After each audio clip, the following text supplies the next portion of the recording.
My name is Patrick Kettner. I'll be the MC here today, and I'd just like to welcome everybody to the third annual Microsoft Edge Summit. Thank you so much for coming. Give yourself a hand. Woo. Yeah! We have a whole bunch of exciting stuff to talk to you about, and to make sure we kick off today the right way, I'd like to introduce Kyle Flug to give us a bunch of logistical stuff and COC and all kinds of fun stuff. So, Kyle? Thanks, Patrick. Thanks, Patrick.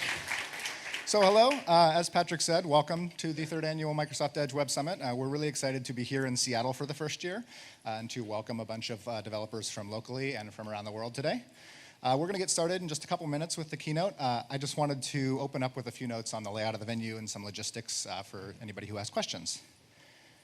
So first of all, if you haven't already, please take a moment to review the code of conduct that's posted on the event website. It's also in your welcome email that you should have received on Sunday night. It's pretty straightforward. Just be good to each other. Don't harass anybody. If you have any trouble with somebody with harassment, or you see something that doesn't feel right, feel free to grab myself, grab Patrick, or anybody in a blue or a red badge. We'd be happy to help you. Or you can just go to the registration desk and we can work with you on getting the situation resolved. Second, just a layout of the building briefly. So down here on the first floor, the restrooms are stage left behind the green tiles on the wall. Upstairs, they're in the back of the room, back by the kitchen. If you need to stretch your legs, there's standing room back here on the first floor. And then if you can't find a seat, there is some overflow space available on the second floor as well. So the second floor is going to be, this is sort of our overflow space and where we'll be taking our meals and doing the mixer at the end of the day. So we've got some awesome areas where you can connect with the Edge team. There's some booths organized by subject matter for testing sites, debugging issues you may have, talking about tools like WebDriver, Browser Stack, Sonar, getting hands-on with WebVR, and so on. So during breaks and during meals, we encourage you to go up there, chat with each other, chat with some of our staff, and have a good time. The WebVR hands-on experience will be starting at the end of the session. So starting at 6, you'll have the opportunity to try some mixed reality headsets, try out different experiences built in WebVR, and chat to some of our team about what they spoke about and how to build WebVR sites. You may see there's a bunch of stations scattered around the event with swag. So in general, if you see it and it has the Edge Summit logo on it, you can take it. It does not apply to computers. But we encourage you to grab a tote bag on the landing area and grab some swag. There's some reusable water bottles, so keep hydrated, get some coffee, and have a good time. And then finally, we have a couple awesome opportunities at the end of the day. So if you are here in the audience today, we've entered you in a raffle to win a Microsoft Surface laptop or a Windows Mixed Reality Dev Kit with motion controllers. So come find, or don't come find me, we'll come find you. So at the end of the day, after the talks, we'll announce the winners of the raffle. We're just picking from the registration list at random. So we'll announce the winners and distribute those prizes at the end of the day. So we encourage you to stick around, and we'll also have an awesome mixer after that. So stick around. So that's all I have to say. So I'm actually going to turn the stage over to my colleague and manager, Charles Morris, who is the lead of the web ecosystem team on Microsoft Edge, and he is going to talk to you about what's coming up for Microsoft Edge. Charles?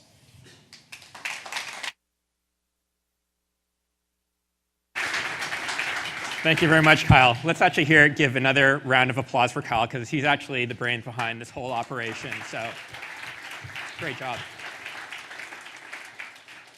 All right, so good morning, everyone. So on behalf of the Microsoft Edge team, it's really my pleasure to welcome all of you to the third annual Edge Summit.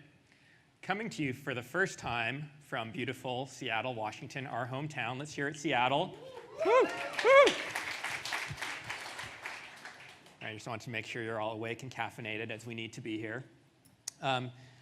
So yeah, welcome to all of you, and also welcome to all of you also joining us from the live webcast.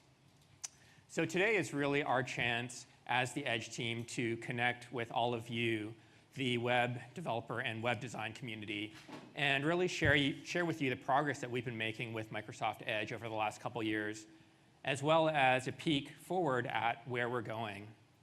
So we're really thrilled to have you here.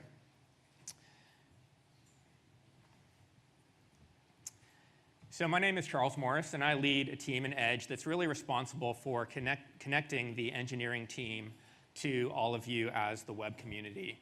And this event here is really a huge part of that. And we really think on the team, we feel like we are building this browser platform for all of you. And so today is a really big chance for us to connect. So we have really an amazing lineup of talks for you today, and there's going to be a lot of great info shared. But in addition to the communication kind of going this way, we also look at this as a great opportunity for us to hear your feedback. So if you're in the event today, if you're at the event today, please be sure to give us your feedback. Let us know what you think. Let us know what you want to see us do. You can find the speakers with these red badges or anyone on the Edge team. We've got a lot of engineers roaming upstairs and downstairs, so please grab someone and talk to them. Tell them what you think.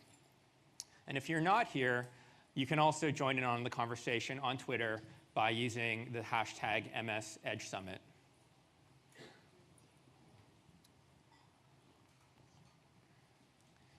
So let's dive in. So to get started, I thought it'd be good to just kind of take a step back and really wish a happy second birthday to Microsoft Edge. Woo. So it's actually kind of hard to believe that it was just 2 years ago that we broke from the past, ditched our old browser, Internet Explorer, and launched this brand new browser, Microsoft Edge, the first new browser for Microsoft in over 20 years. So when Edge was first born, we were really focused on breaking from the past. We deleted a bunch of the old code from IE, like ActiveX, VBScript, and a bunch of the other unique quirks that made Internet Explorer what it was. And we really refocused Edge on being an interoperable browser for the modern web. Since then, just like all toddlers, there's been a lot of really fast and furious growth and improvements to Edge. And so that's a big part of what we want to share with you today is that progress. But before we get to that, I thought we could celebrate one other really important number, because a lot of improvements and a lot of new features doesn't really mean anything if no one's using it. And so that's why I'm really thrilled to announce today that earlier this month, Microsoft Edge passed over 330 million active devices worldwide. Hear it for that.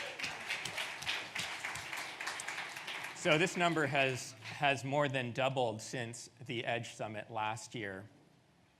So we're pretty humbled by this number, because these are actual, real users who are browsing the web through our browser, and more importantly, what they're browsing through Edge is the sites and apps that all of you build. So we really look at these people as kind of our mutual customers. So I think it's always important to take a step back and really think about the fact that what we all do together is we try to reach people, humans, through the technology we build.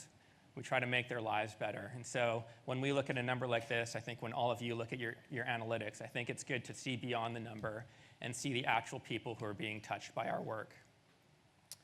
So to help with that theme, we're going to spend the next part of the talk really teaching you about how we look at building for those end users. So I'd like to invite Jan and Adam up on stage, and they're going to tell you more about how we design Edge for those users, how we listen to their feedback, and how we try to anticipate their needs in the future. Jan and Adam, welcome.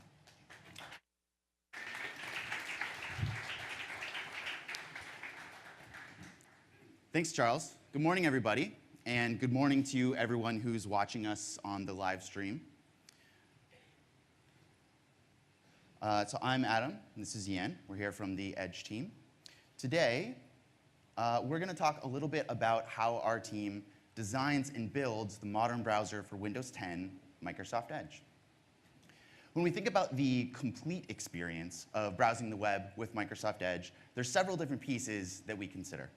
First, there's the web itself, including all of the rich web content and experiences that all of you work so tirelessly to create. Powering those web experiences is Edge HTML, the rendering engine used by Microsoft Edge. Like Gecko or Blink, it provides the foundational web APIs and capabilities necessary to power those rich web experiences. Last but not least, there's the Microsoft Edge app itself. which is the frame of the browser, and the portal to our users' shared experience on the web. All of these components come together to create a cohesive experience for our shared users. What that means is that together, us and all of you, we're all building for the same shared audience. In this summit, you'll become more familiar with the tools available to you to build amazing experiences on the web. And to kick that off, we wanted to begin by giving you some insight into how we build for Microsoft Edge. Thanks, Adam. Like many projects, building a better browser starts with a series of F words. Yeah, they're all the same ones that you're thinking about. The first one is fundamentals, or accounting for the basics. And next up, we have to take a look at feedback, because it's important for us to continuously iterate and to learn. And then finally, we have to plan for the future, because we can't just react to feedback. We have to think a few steps ahead to anticipate our users' needs. Now, just like the rest of you, we have to plan accordingly with the resources we have. When you set a monthly budget, you have to figure out where your pennies are going to go. And more likely than not, they're going to go toward food, rent, and utilities before you buy those latest Xbox games. So to us, fundamentals are the food, rent, and utilities. When we talk about fundamentals, we really mean getting the basics right and making sure we obsess over the details. It means starting with the most common use cases and leveraging cohesive design principles to develop features that should just work. It means adhering to internal and external guidelines and standards to deliver secure, reliable, performant, and accessible experiences. It also means lots and lots of conversations with users, subject matter experts, marketing, privacy, security, and my favorite, lawyers. This is actually Edge's real lawyer. His name is Aaron. He's great. When we lead with fundamentals, we can focus on building an intentional design that works for everyone. I'd like to have some of my teammates tell you in their own words what that means. Honestly, one of the best parts of my job is the people I work with. We have a really awesome team here dedicated to making the browser one of the best things that Microsoft makes. Making a great browser is very important to us for many reasons. One of them, we really take pride in designing the right experience for our users. We have to be faster, be more reliable, have more features, have more things to make users just go wow than any other browser out there, because they actually have to choose us. At the end of the day, we strive to create delightful experiences for each of our users, regardless of their abilities. A lot of times the small details are important because they're pretty subconscious. People don't really pick up on them. We try to put ourselves in a customer's shoes. Every time they press on a button or they're expecting something to happen, is it happening? Is it happening the way they would like them to see it happening? So in Microsoft Edge, we have multiple disciplines like as a group to to make our product better. So from the designers that create the look and feel of the product, to the quality team that measures the performance that we have on the product, to the developers that build the product management that defines how things are going. And also we have to work across different partner teams that within Microsoft and even outside of Microsoft to make all of this comes together. So in order to land experiences like this, you really have to be able to bring the science of measuring performance and making things fast with the art of building great user experiences. The user should not really notice the browser in any way. They should be able to just get in there and make sure that the job that they wanted to do on the web was able to be done as fast and as reliably as possible. We really intentionally design for everyone, and it goes from non-technical users to power users, but also for people who need more accessibility help.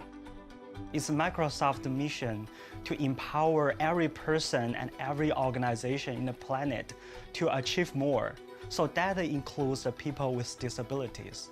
We want to making sure that we are attentive to the details of every person.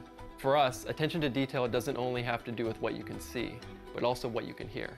When you design a product for the blind and other people with disability, you bring to bear every good UI principles to ensure that technologies are accessible to everyone. When we're thinking about the accessibility area, we always ask ourselves what environment that the user are in, or what unique limitations the user may have. In addition to running user studies with users of assistive technologies early in the design process, we also work with internal Microsoft employees who use assistive technologies, as well as external partners like the National Federation of the Blind.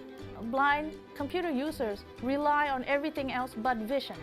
So when I come in and talk to the engineers about usability design, I don't rely on vision at all. So what this means is everything else in our system must work. Keyboard navigation must work so that I can get access to every piece of UI in the product. We support 100% of Edge HTML5 APIs to help the developers to build the technology or build the features they want.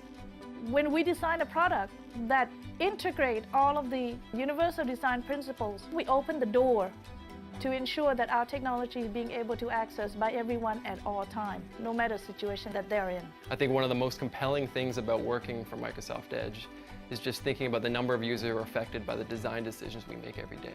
It's an incredible amount of pressure, but it's also very exciting and can be very rewarding. Realistically, the browser is never finished. As soon as we release to the rest of the world, the real work is just starting, because now we're gathering data from millions of people about what they do and don't like, what works for them. It's that feedback from the rest of the world that's really going to help us shape and iterate that for the next set of releases.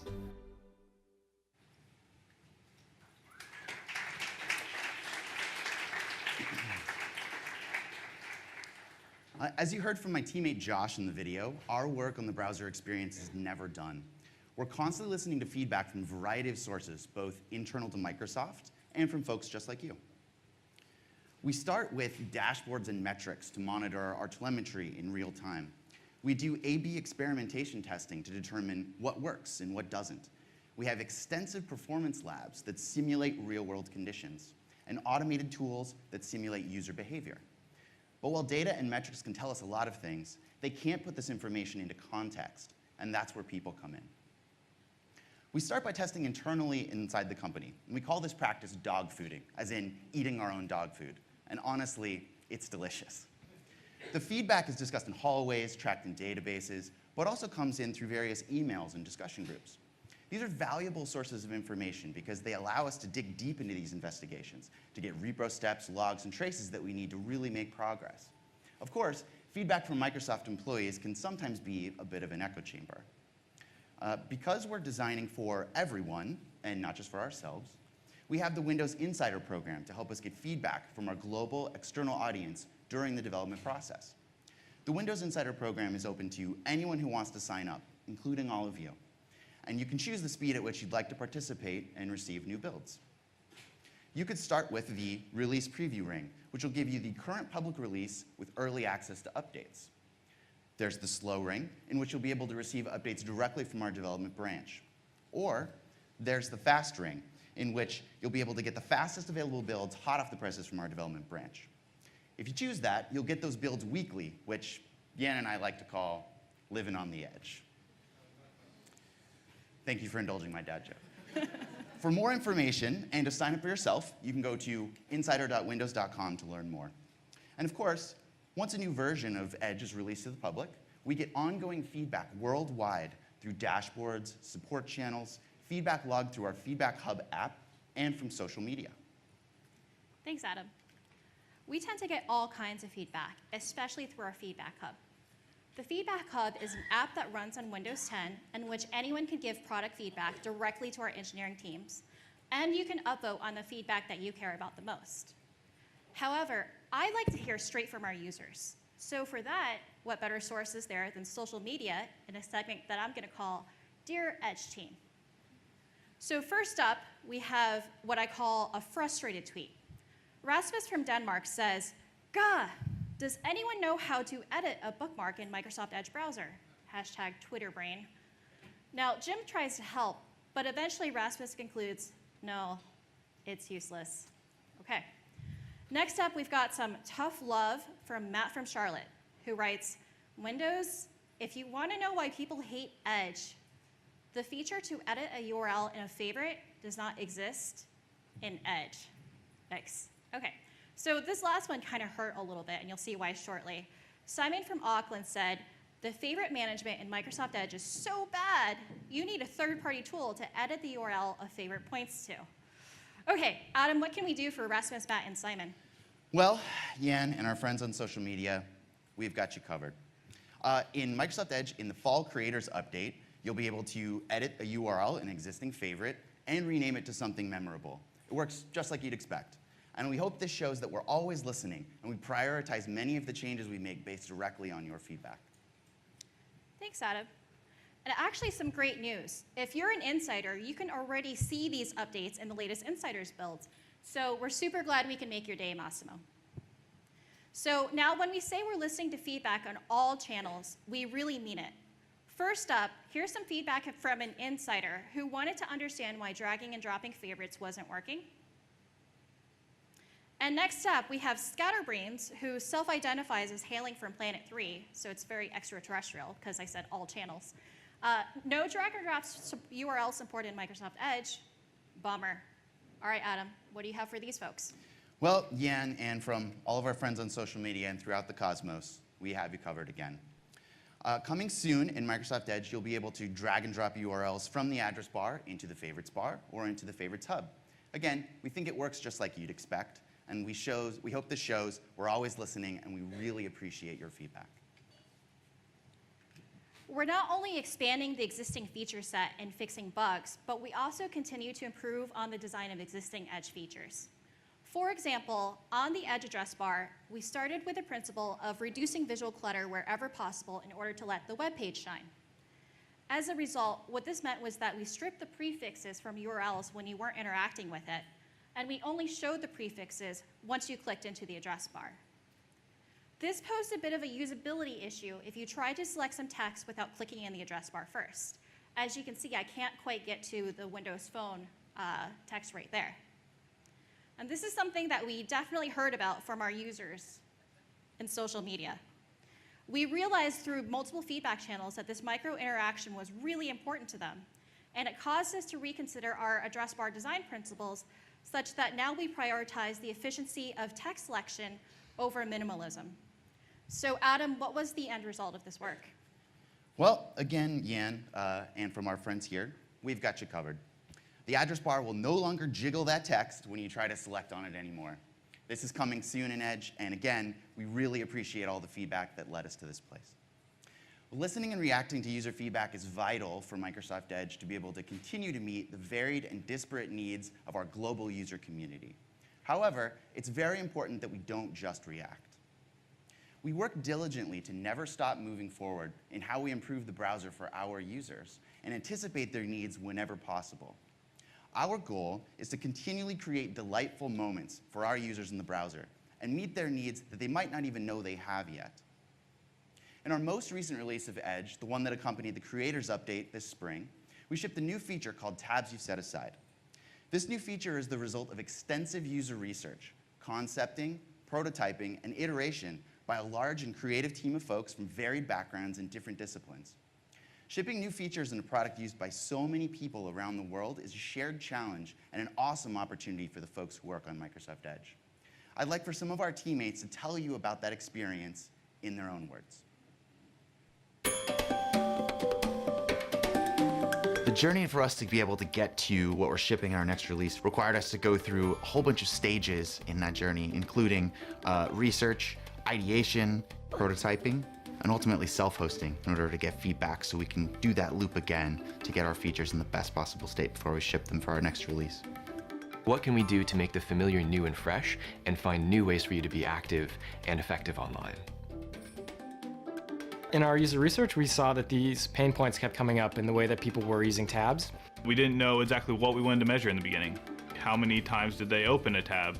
How many tabs did they switch to before they find the one they want? How many times did they sweep and restore tabs? You want to get rid of the fear of losing tabs. So you don't need to hold on to tabs. You don't need to keep them there. You could just kind of sweep them aside. First, we did a bunch of concepting with our design and creative teams around visualizing how some of these things might actually be in practice. What would it look like to actually sweep my tabs away? What would it look like if all my favorites were visualized? You design a feature, and the design is beautiful. And then you start thinking through the edge cases. When designers design things, they have this perfect environment where everything can be to the frame perfection. But then once we develop it and it's in practice, we have a lot more limitations. I think that's also a benefit of dev working with design. It's nice to have people coming up with ideas that don't necessarily know the technical limitations. You might be stuck in one frame of mind and you might not look at things the same way they do. Going forward, that's useful because when you're developing and you have your own opinions on the design, that can really help shape the product in a positive way as well. Sometimes we have to tweak the animations a little bit so that in this less perfect world, it can still be beautiful. So when those things come together in those iterations, we end up with something that's good. It was a really fast back and forwards, and it was really fun to work directly with the designers as opposed to having them be a group in a completely separate building. We were meeting multiple times a day. It's cool to bounce just these wild ideas off the wall and see what might work. So a lot of our prototypes were different UI affordances for doing tab sweeping. We built the back end of that in such a way that we could apply a bunch of different UIs on top of it. When we showed this to people in the lab, they were really excited about it. They could see this kind of fitting into their daily life and solving the problems that we had been observing. When users swept their tabs and we kept them in the tab band, it kept people grounded in the fact that all of my tabs are in one core spot in the app, and I don't have to go hunting and looking around, and that gave people this really interesting sense of confidence. My tabs are always in one place, whether I'm starting fresh or I'm coming back to a task later. The work that we're doing now and the stuff that we're shipping in this release as part of Edge is going to be really important for our users, we believe, for them to be able to experience a calmer, more centered, more organized way to live their life on the web.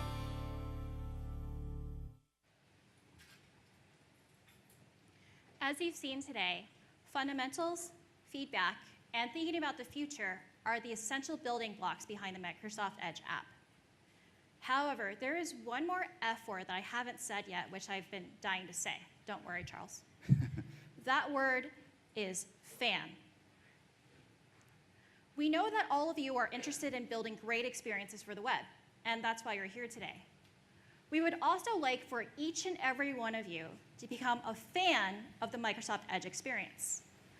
And what that means to us is that Edge is the browser that you choose, that you love, and that you want to tell all of your friends and family about. So if you're not yet a fan, I invite you to tweet at us at Microsoft Edge, to join the Insider program at insider.windows.com, to upvote your feedback in the Feedback Hub in Windows 10, however you want to reach us. Come find me and Adam after the session, too, to tell us what we can do to help turn you into a fan. And if you are a fan, thank you. And please do all of that anyway, because we know that we can always improve.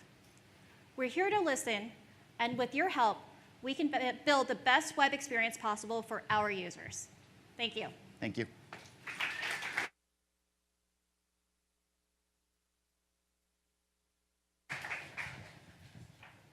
All right, great. Thank you, Jan and Adam.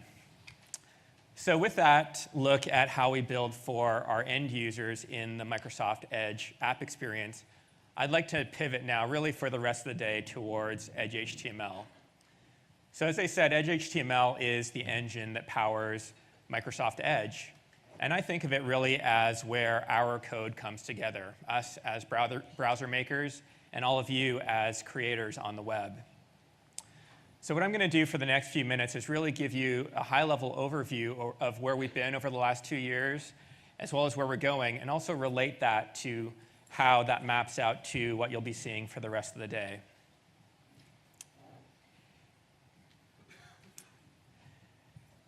So just like those of you who have marked the side of a door frame as your kids have grown up, Edge has also been notching up a bunch of growth marks over the last 2 years. So it started out with Edge HTML 12 just over 2 years ago. And just like a lot of babies, a lot of work went into just getting to this point. As I said earlier, our focus here was really on building a new interoperable browser, getting rid of unique IE characteristics and becoming interoperable with the rest of the modern web. But we followed that up really quickly with a lot more features. So just a few months later, in Edge HTML 13, we added things like responsive images, both through source set as well as the picture element, object RTC, the template element, and more. Last year, just before the last Edge Summit, we shipped a major update in Edge HTML 14. This introduced a brand new extensions platform for Microsoft Edge, as well as a brand new re-architected DOM subsystem. We also added a bunch of new features like web notifications and speech synthesis. And then from there, we've just continued to crank. So earlier this year, we shipped Edge HTML 15. And then as Jan and Adam said, next month, October the 17th, we are shipping Edge HTML 16 to stable. And this is available today through Windows Insider builds. So there's a lot of features packed into all of these releases.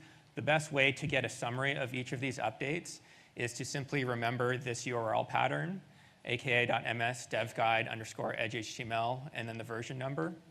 This will take you directly to a page that will give you essentially summary and deep links to descriptions of all of the features in each of these major updates. But it's also important to know that these are just the major growth marks for Edge HTML. Just like kids, in their first 2 years, we've actually been growing along the way.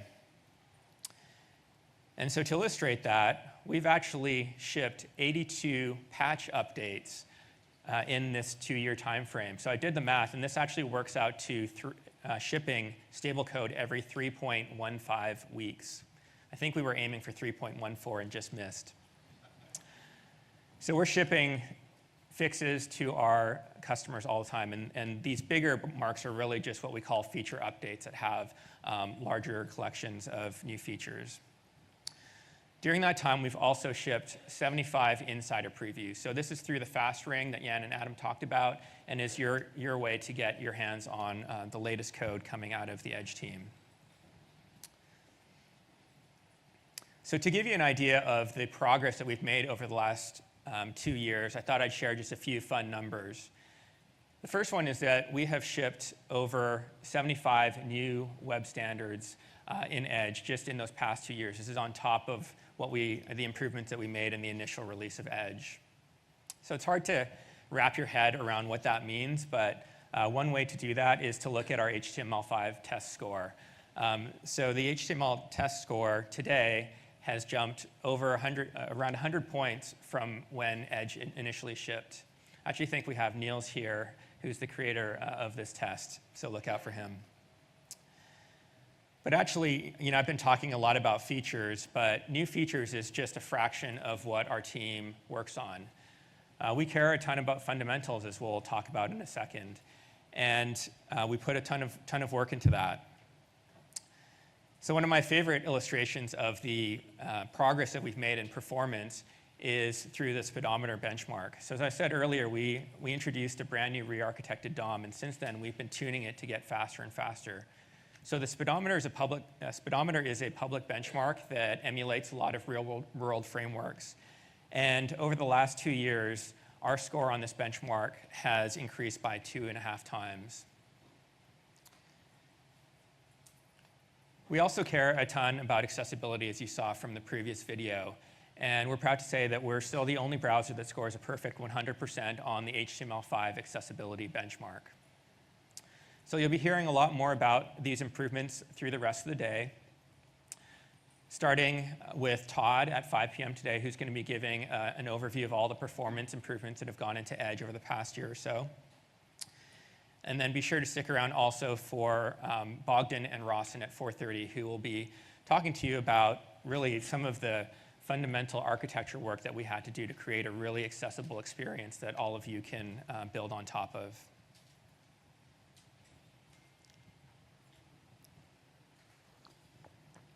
So for today, we're going to be really focused on the last 2 notches on that growth chart, Edge HTML 15 and 16.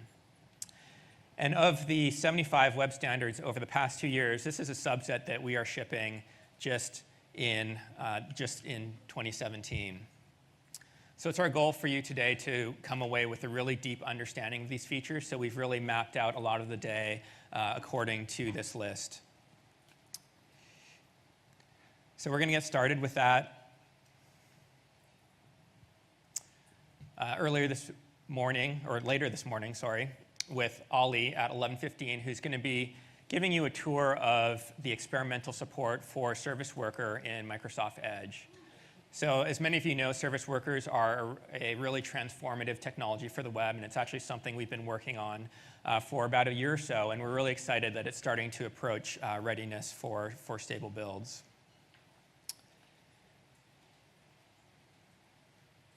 Just after that, Brian Turlson's going to be joining us to tell you about Chakra Core, which is Microsoft's open source JavaScript engine. So he'll be giving you a deep look at the architecture of that engine, as well as a look at TypeScript, which is a language that Microsoft has created to help you write really scalable JavaScript.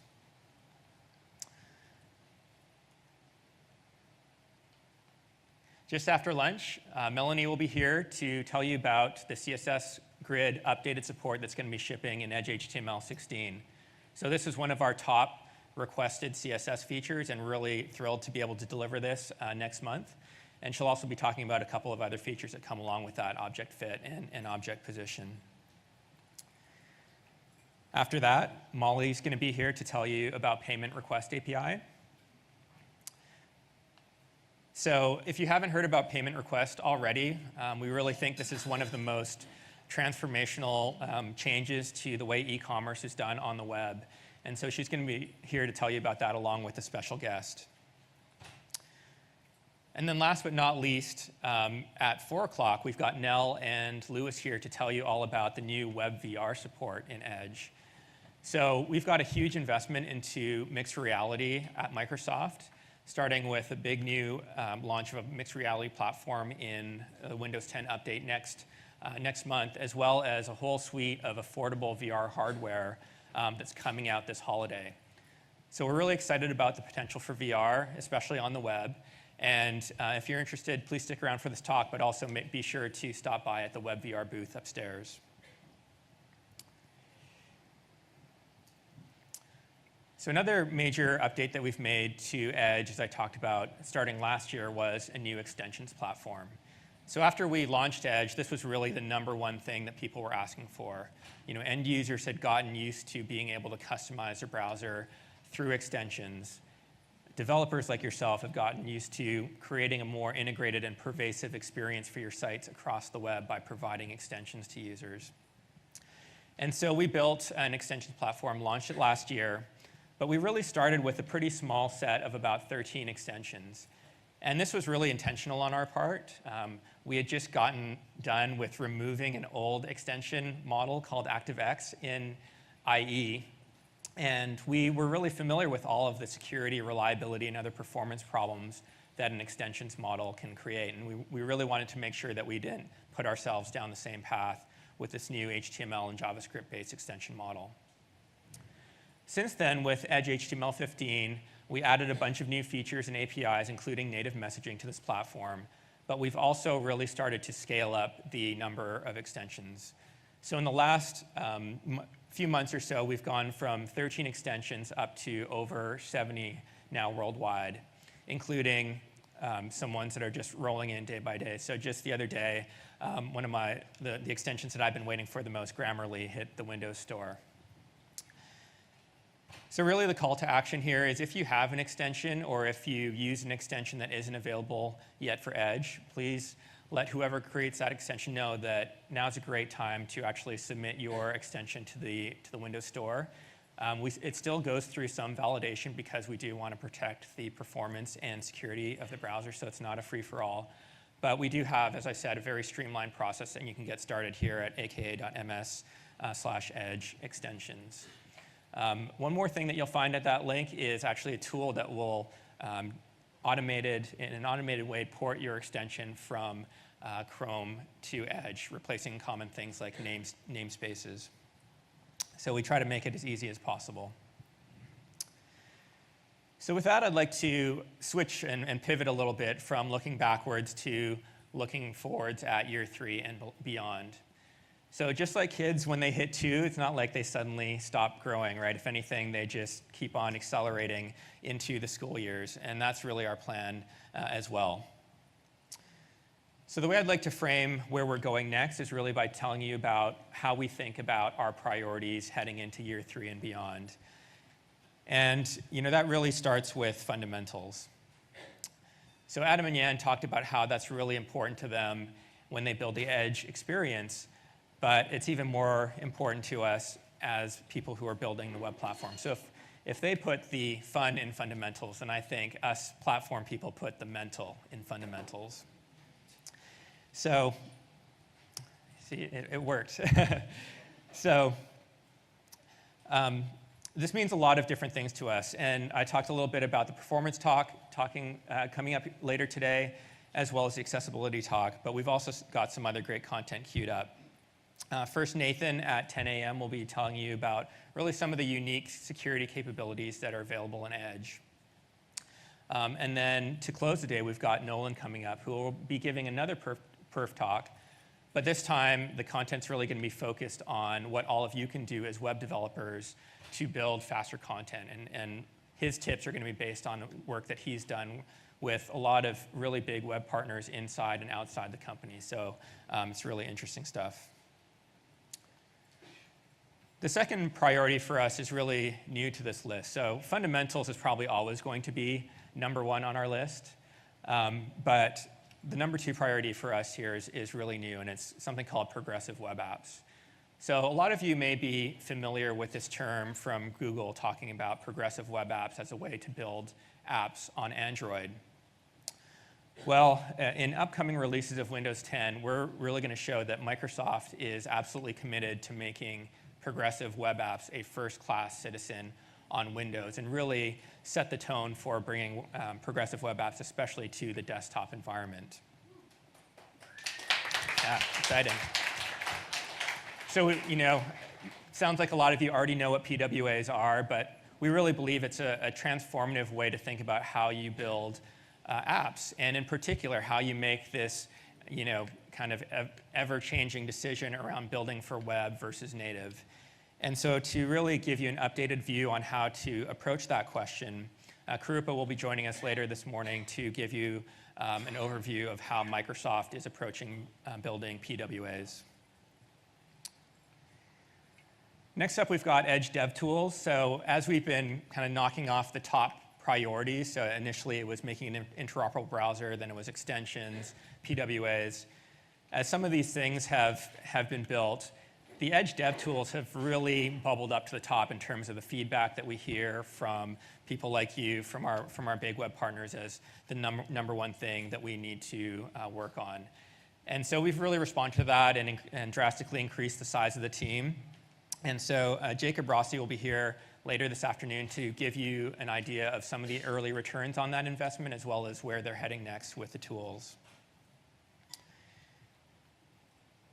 And then last but not least, of course, we're going to continue to push forward on web platform interoperability and new standards. So as you all know, the web is constantly moving, and there's a huge list of things that we can go out and build. But rather than just share kind of our latest stack ranked list with you, what we thought it'd be great to do is actually give you an inside look at how do we make the decisions as to what we're going to build next. And so Greg's going to be joining us later this afternoon to really give you that inside look at all of the different inputs that we take and try to merge together into prioritizing what we go and do next.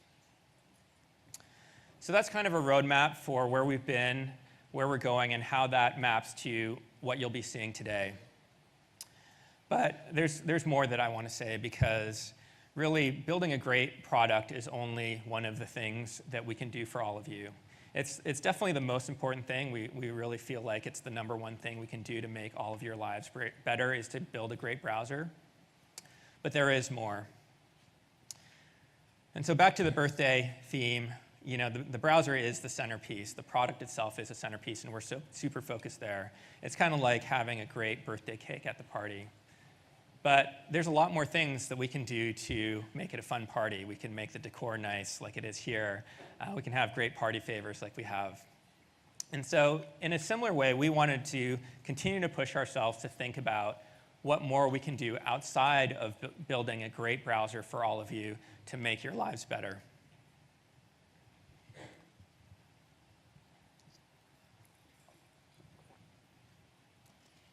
So this really isn't a new train of thought for us. This was really a mindset that we brought into building Edge from day one.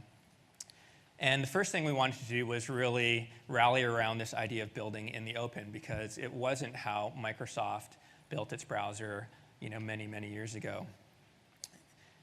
And so with Edge, we introduced a bunch of new resources, starting with our status roadmap. So if you haven't checked this out already, it's available at status.microsoftedge.com. And there you'll find a list of all of the web standards that we're tracking, as well as their current status in Edge, whether it's shipped, whether it's available in preview through the Windows Insider program, whether it's in development. And if it's still on our backlog, you can actually click through and vote for that feature if it's important to you on our user voice page. So Greg will be talking a little bit more about how that's one of the inputs that we use. Then at last year's Edge Summit, we introduced a brand new open bug tracker. So all of you as developers, if you are building for and testing across multiple browsers and you find a place where Edge is not working like other browsers, we invite you to come here to bugs.microsoftedge.com and file that issue. You'll be able to follow along as our engineers look at these bugs and actually see when it gets fixed and is available in a preview. Because that wasn't easy enough, we actually took it a step further months later, and we created a hashtag #EdgeBug. So this is actually a way to file a bug just by tweeting, and Greg will be telling you more about this later today. We also open sourced our JavaScript engine, as I mentioned, Chakra Core. This has been huge. It's now one of the most popular Microsoft repos on GitHub. And we've had a bunch of really great community contributions, including bringing Chakra to other platforms. And then finally, Twitter. All of you as web developers probably spend some time on Twitter keeping up on what's happening. And so we're super active on our main Twitter handle at MSEdgeDev. If you ever have a question, you can always ping this alias and someone from the team will answer. So that's what we've been doing as the Edge team beyond building a great product. But now looking forward, I wanted to talk about really what we're going to do next. And so to begin that, we wanted to kind of expand our thinking a little bit, more than just thinking about what we can do as the web team, the Edge team. And we really started with recognizing the fact that one of the special things about the web, I think, is that it really feels like a community. Everyone, all of us here who work on the web feel like a community. And so we wanted to push ourselves to think about what more can we do with the web community. So about a year ago when we started down this road, we started talking to each other and realizing that it's actually kind of hard to be a web developer these days. On one hand, there's like an incredible number of tools and frameworks and documentation and best practices out there, but it's all changing so fast and it's really hard to stay on top of it all. So we started thinking about what can we do to help make this better. And we really started out with a set of core principles before we even wrote a single line of code. And the first one is that this tool should be built around choice, that all of you as developers get to decide exactly what's important to you, what rules are important to enforce, and which ones you are happy to ignore. The second one, it needs to be seamless. It needs to be integrated into your development workflows. And the third one is we really need to work collaboratively with all of the other people who are in this space. So making sure that we're not reinventing tools. So for things like accessibility, there's already great checkers out there like Axe, or for security, there's things like SSL Labs. So we wanted to be able to integrate those tools without having to try to reinvent them. So as we went down and started thinking about these principles and started writing code, this tool has now evolved into something called Sonar, which is a linting tool for the web. So as I mentioned earlier, we really wanted this to be community-driven from day one and not just something that Microsoft was putting out there. So a few months ago, we actually donated the code to the JS Foundation, and they open-sourced it. And it's available here on GitHub at github.com/sonarwall.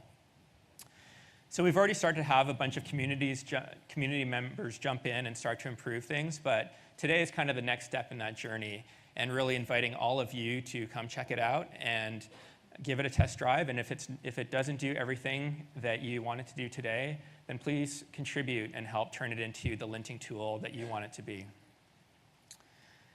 So there's a lot more to say about Sonar, but I'm going to leave it at that because the lead developer on Sonar is going to be up here at 12:15, Anton, to tell you a lot more. So continuing on this theme in terms of what we can do with the web community, another thing that we realized is a really important thing for all of you as web developers is having really great documentation, especially for the core APIs in the web platform. But when we started thinking about what that looks like as a web developer, it starts to look kind of fragmented. There's a whole bunch of different documentation sets out there, right, for you as a web developer. You're probably familiar with them. Each of the browser vendors has their own copy of the documentation, and then you've got a bunch of third-party sites out there. So we thought about what more can we do to help you with that. And so today I'm really happy to announce that we've been collaborating with the team over at Mozilla that runs MDN to build a single great consolidated set of documentation for web developers.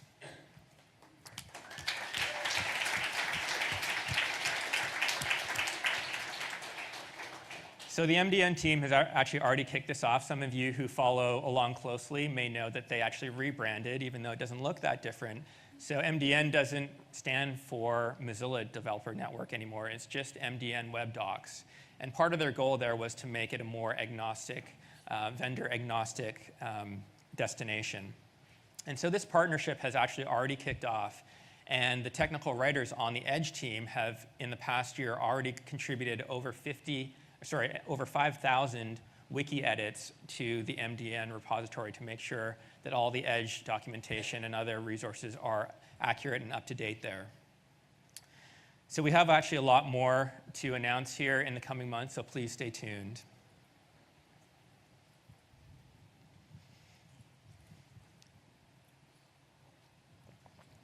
So just continuing on this theme in terms of what more we can do, another angle that we pushed ourselves to think about was what more can we do as Microsoft, taking advantage of the breadth of what Microsoft does for web developers.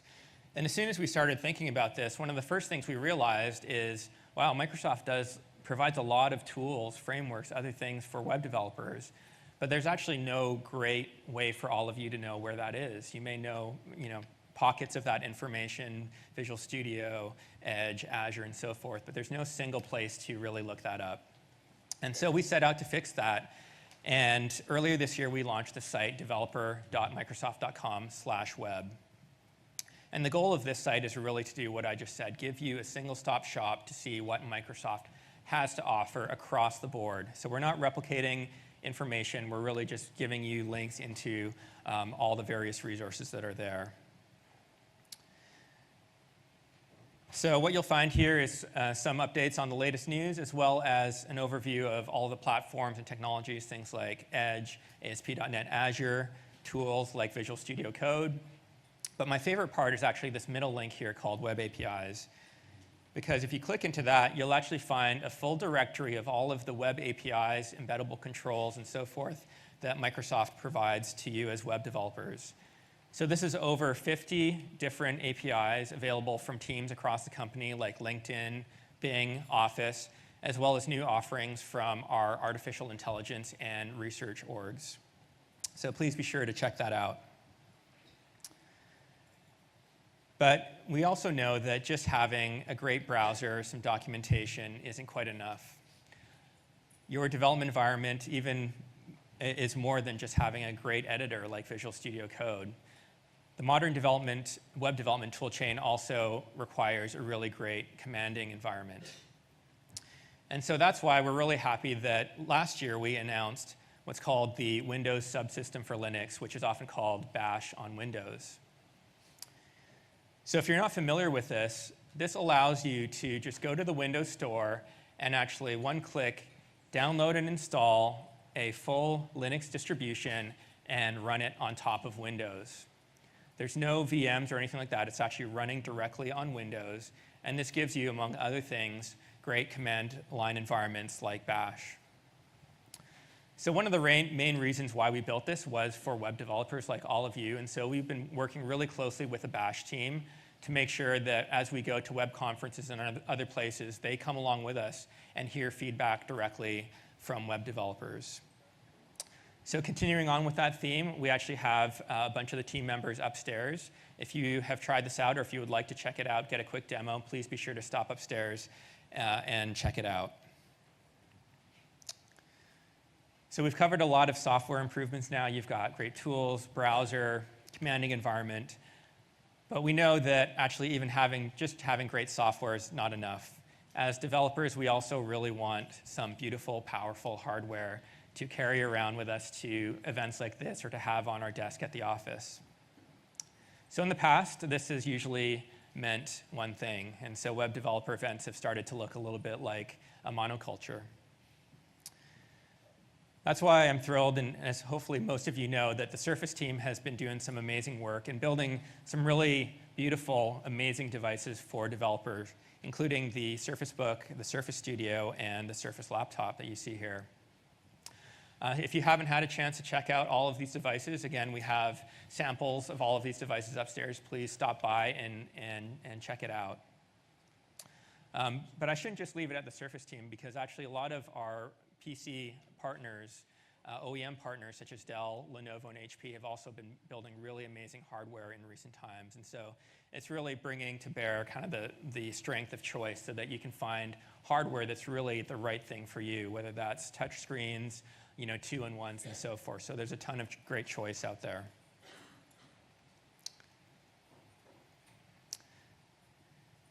So the final thing that I want to speak about in terms of what more we can do outside of just building a great browser for you is what can we do with some of our partners as Microsoft. And one area we thought this could really help is in terms of testing Microsoft Edge. Because we know that even if we build amazing software, we give you great hardware to run it on, some of you may well choose to still do your development in another software and hardware environment, and that's awesome.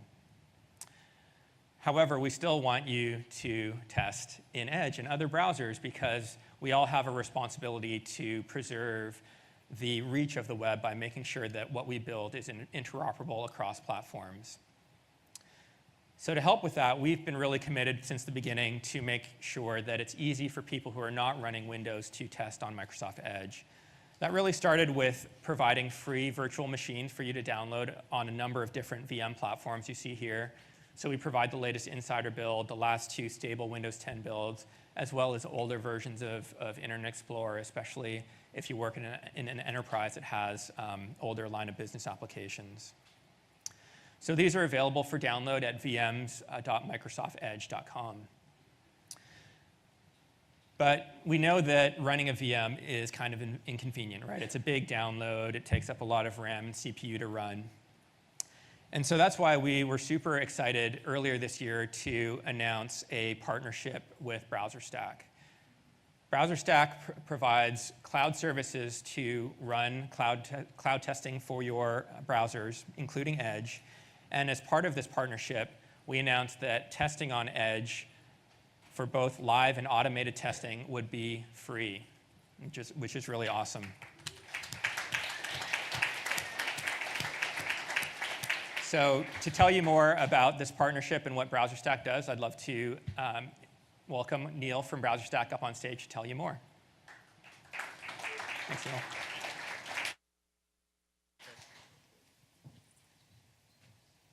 Thank you, Charles. Hey, everyone. My name is Neil, and I lead the product team over at BrowserStack. Like Microsoft, BrowserStack is committed to making our lives as developers as easy as possible. So our focus, eventually you get the clicker right. So our focus is to take one of the most time-consuming and painful parts of the software development process, which is testing. You probably recognize this. When you're coding and you have a desk full of computers and probably a drawer full of mobile devices solely dedicated to testing. And we've all made this face. Right before you're ready to release your killer feature, you realize it needs to work on IE 7, Edge 14, and Safari on an iPhone 6s. I love this picture because this is the true sign of a really, really interesting problem when you can actually feel the pain of the user just by looking at his face. So now let me show you how we do it. BrowserStack is the leading mobile and web testing platform. First, we offer seamless and instant manual testing. A developer can choose any device or browser and interactively look for bugs. We also have extremely powerful debugging tools. For example, we custom build dev tools on every single one of our mobile browsers. You can also run desktop browsers. For example, here, we're running Edge 15 from within Chrome, which is being run on Sierra. Secondly, we allow you to run your automated tests on our Selenium grid in the cloud. You can run hundreds of builds and test suites at the same time on BrowserStack. We also integrate with all major frameworks and continuous integration tools that allow you to find your bugs and fix them as quickly as possible. I think my favorite part of this is that you can do both of those things across more than 1,200 different combinations of browsers and devices.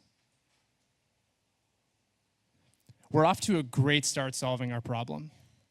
But to truly achieve our vision, which is to become the testing infrastructure for the internet, we're aggressively adding more computing platforms. We're really pleased that recently we launched mobile app testing, so you can actually run manual and automated tests on real devices for any native mobile application. And our vision is definitely resonating with developers. We now have developers from over 39,000 companies that span across 135 different countries. I think at Microsoft alone, we have at least 30 teams that use BrowserStack. And every month, our developers run 54 million tests across those 1,200 different combinations of devices and browsers that we host in our data centers globally. So that brings me to why I'm here today.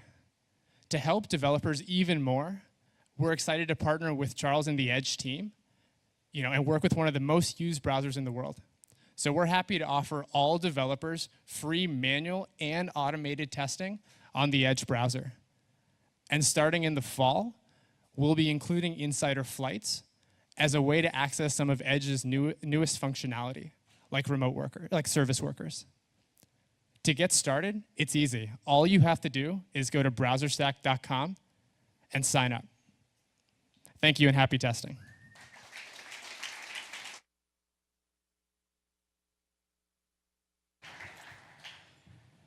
All right, that's awesome. Thank you, Neil.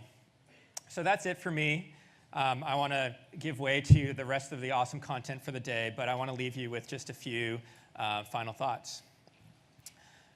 So first of all, we've come a long way with Edge. I think hopefully you've gotten a sense of that just this morning, but you're going to be seeing a lot more through the rest of the talks today. So if you haven't tried Edge recently, I highly recommend it. We've really come a long way, and we're in this for the long run. Second of all, even if you're not developing in Edge, please be sure to test your sites and apps in Edge and a lot of other browsers. As I said earlier, we all have a responsibility together to maintain the interoperable web. And then last but not least, we are here to listen. So in addition to all the talks we'll be giving, we're also here. Please find people with an Edge blue badge or red speaker badge and let us know what you think, or at #MSEdgeSummit on Twitter. So that's it for me. Thank you very much. And now I'm going to hand it back over to Patrick.